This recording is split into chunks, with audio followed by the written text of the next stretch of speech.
नमस्कार दोस्तों, stock market studies में फिर से एक बार आपको स्वागत है। तो आज यहाँ पे मैं बात करूंगा एक दिग्गज आईटी कंपनी के बारे में। देखिए, आईटी सर्विसेज एक्चुअली देखा जाए तो आईटी सर्विसेज जितने सारे कंपनीज है उनमें इंडिया का fourth number largest IT sector है एचसीएल टेक। तो आज मैं एचसीएल टेक के बारे में बात करूंगा क्योंकि एचसीएल टेक से एक अच्छा खासा न्यूज भी आप आ चुके हैं। साथ ही साथ एचसीएल टेक से एक अच्छा खासा मतलब यहाँ पे गुड न्यूज आने के बाद भी कंपनी का जो परफॉर्मेंस है आज के दिन अच्छा खासा एक अप मूवमेंट देखने को मिला। तो देखिए, कोई भी न्यूज अगर आते हैं तो उसका इम्पैक्ट हमेशा मार्केट के ऊपर देखना चाहिए कि मार्केट उस न्यूज को कितना पॉजिटिवली ले चुके हैं और कितना नेगेटिव ले चुके हैं। तो इसी बात के ऊपर बात करूंगा, तो वीडियो को लास्ट तक देखना। और अभी तक आपने इस चैनल को सब्सक्राइब नहीं किया था तो जरूर सब्सक्राइब कर लेना। और अभी तक इस नीचे आपको टेलीग्राम का लिंक मिलेगा, वहाँ पे जाकर ज्वाइन अभी तक नहीं हुआ तो जरूर ज्वाइन हो जाना। और अभी तक आपने डीमैट अकाउंट ओपन नहीं किया उसका भी लिंक आपको नीचे मिल जाएगा, जाकर अकाउंट ओपन कर लेना। तो चलो फटाफट देख लेते हैं आज के स्टॉक के बारे में। तो सबसे पहले मैं कंपनी का चार्ट पैटर्न दिखाना चाहता हूँ। देखिए, आज के दिन मार्केट जब ओपन हुआ तो एक एक गैप अप में ओपन हुआ, क्योंकि पिछले दिनों का जो क्लोजिंग था 1163 था और इसका जो हाई हुआ था 1175। तो ओवरऑल बात करूँ, कंपनी एक गैप अप में ओपन हुआ। तो एक गैप अप में ओपन होने के बाद और भी हाई किया। तो उसके बाद हाई करने के बाद थोड़ा सा रिकवरी यहाँ पे हो चुकी है, क्योंकि मार्केट बीच में थोड़ा सा रिकवरी किया। तो यहाँ पे अच्छा खासा रिकवरी देखने को मिला। फिर से देखिए, अभी अभी तक मार्केट मतलब कंपनी पॉजिटिव में है। इसका चार्ट पैटर्न देखा जाए तो अभी तक पॉजिटिव में है। तो आज के दिन गैपा में ओपन होने का जो मेन रीजन है वो उसके बारे में बात करूंगा। तो उससे पहले कंपनी के कुछ डिटेल्स आपको भी बता दूं। देखिए, कंपनी इंडिया का फोर्थ लार्जेस्ट आईटी सेक्टर है। देखिए, नंबर वन आप जब सभी जानते हैं टीसीएस है, नंबर टू इन्फोसिस है और नंबर थ्री जो पोजीशन में है वो है विप्रो। तो विप्रो के साथ हमेशा टक्कर चलते रहते हैं, क्योंकि आप यहाँ पे कंपैरिजन देखो तो देखिए यहाँ पे टीसीएस इन्फोसिस तो बहुत आगे चल गया है, मगर उसके बाद जो विप्रो वो देखिए 3,29,000 करोड़ का है और एशियल टेक जो है वो 3,16,000 करोड़ का है। मतलब विप्रो एंड एशियल टेक दोनों के ऊपर हमेशा एक कंपटीशन चलते रहते हैं। तो यहाँ पे जो फिलहाल का जो सिनेरियो है इस कंपनी का, तो वो आप देखेंगे तो कंपनी नंबर 4 पोजीशन में है। तो इस कंपनी के बारे में बात करूंगा, तो आज के दिन का जो मेन रीजन है, मेन जो कारण है उसके बारे में थोड़ा सा बात कर लेता हूँ। तो चलो वो न्यूज के ऊपर मैं चला जाता हूँ। तो यहाँ पे देखिए, देख सकते हैं बिजनेस स्टैंडर्ड जो दिग्गज वेबसाइट है, इस साइट के ऊपर से ही इस न्यूज को पब्लिश किया है। तो मैं थैंकफुल जरूर रहूंगा इस वेबसाइट के ऊपर। तो यहाँ पे उन्होंने अच्छा खासा एक न्यूज यहाँ पे पब्लिश किया, क्या बताया है वो भी देख लीजिए। ACL tech to provide global services desk. तो एशियल टेक क्या कर रहा है, तो प्रोवाइड कर रहा है क्या, ग्लोबल सर्विसेज डेस्क को on site support to Novo. तो नोवो का साइड सपोर्ट दे रहा है।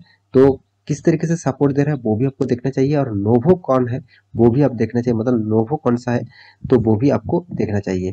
तो नोवो एक्चुअली नॉर्थ डेक्स जो है उसी का मतलब उसी का कंपनी है। तो आप देख सकते हैं IT services company HCL technologies on Monday के दिन said it has been selected to provide global services desk and on site supported to global health care company Novo Nordisk. तो नोवो नॉर्डेक्स जो है वो देखा जाए तो नोवो नॉर्डेक्स एक कंपनी है जिसका टोटली ग्लोबली जो हेल्थ केयर जो सपोर्ट है। देखिए, एचसीएल टेक के ऊपर जब मैं रेवेन्यू आपको दिखाता रहता हूँ, वो देखा जाए तो अच्छा खासा एक रेवेन्यू कमाता है हेल्थ केयर साइट के ऊपर, मतलब हेल्थ केयर सपोर्ट के ऊपर, वो भी टेक्नोलॉजी सपोर्ट के ऊपर। तो यहाँ पे नोवो नॉर्डेक्स जो है, नोवो नॉर्डेक्स इस कंपनी का जो हेल्थ डेस्क का है, मतलब आप देख सकते हैं global services desk and to site support global health care company. तो हेल्थ केयर कंपनी के जो साइट सपोर्ट है और इसका जो ग्लोबली सर्विसेज सपोर्ट है, इसके ऊपर कंपनी काम करने के लिए यहाँ पे डील इस कंपनी को दिया गया है, तो मतलब एशियल टेक को दिया गया है। तो थ्रू द यहाँ पे देखिए partnership HCL tech will help Novo Nordisk, यहाँ पे देखिए transform its IT operation and create world class end use experience and drive efficiency across. मतलब टोटली जो प्रोजेक्ट देने का जो मेन कारण है, एचसीएल टेक जिस तरीके से परफॉर्मेंस कर रहा है उसी के हिसाब से यहाँ पे कंपनी ने डिसाइड किया कि इस कंपनी को एक प्रोजेक्ट दिया जाए। तो ऑब्वियसली प्रोजेक्ट एक पॉजिटिवली प्रोजेक्ट यहाँ पे दिया गया है।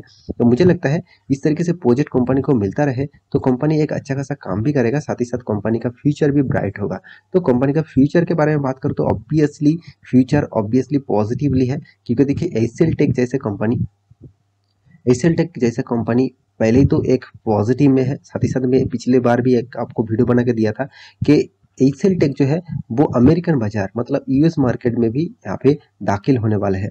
तो देखिए वही कंपनी यूएस मार्केट में दाखिल होते हैं जो जिस कंपनी का पोटेंशियल ज़्यादा रहता है, क्योंकि आप जानते हैं इन्फोसिस, विप्रो, टीसीएस इस तरीके से कंपनी यूएस मार्केट में लिस्टिंग है।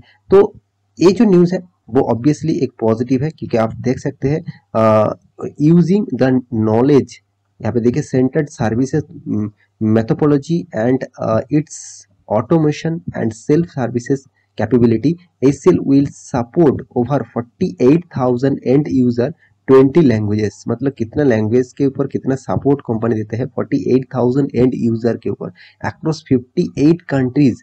मतलब कितना बड़ा प्रोजेक्ट कंपनी फैला के रखा वो भी देखिए। थॉट यूनाइटेड स्टेट में है, एशिया में है और यूरोप कंट्री में, मतलब हर कंट्रीज के ऊपर देखा जाए तो कंपनी का बिजनेस फैला हुआ है, वो भी 58 कंट्रीज के ऊपर। तो कंपनी तो कंपनी का जो चार्ट पैटर्न है मतलब आज के दिन का जो चार्ट पैटर्न है यही साबित करते हैं कि इस तरीके से न्यूज मार्केट को पॉजिटिव लगा, तो इसलिए आज के दिन गैपा में ओपन हुआ स्टॉक। तो देखिए मार्केट किस तरीके से रिएक्ट करते हैं उसके ऊपर उस वही बात आपको हमेशा देखना चाहिए। देखिए मार्केट अगर पॉजिटिव रिएक्ट करता है तो आप मान के चलिएगा कि वो प्रोजेक्ट कंपनी के लिए प्रॉफिटेबल है, इसीलिए मार्केट भी उसके ऊपर पॉजिटिव इम्पैक्ट दे रहा है। देखिए इन्वेस्टर जब इन्वेस्ट करते हैं और ट्रेडर्स जब ट्रेड करते हैं तो न्यूज बेसिस ट्रेड करते हैं, उसको न्यूज के बारे में ज़्यादा जानकारी होते हैं और वो न्यूज़ देखकर ही ट्रेड करते हैं और न्यूज़ देख के ही बहुत सारे इन्वेस्टर इन्वेस्ट कर देते हैं। तो ऑब्वियसली मुझे लगता है ये जो प्रोजेक्ट है ऑब्वियसली कंपनी को फायदा होगा, तो इसीलिए कंपनी का जो फायदा भी जितना होगा साथ ही साथ कंपनी का बिजनेस भी ग्रोथ होगा, तो इसीलिए इन्वेस्टर भी इसके ऊपर इन्वेस्ट करने लिए अच्छा खासा एक यहाँ पे अपटेन देखने को मिला।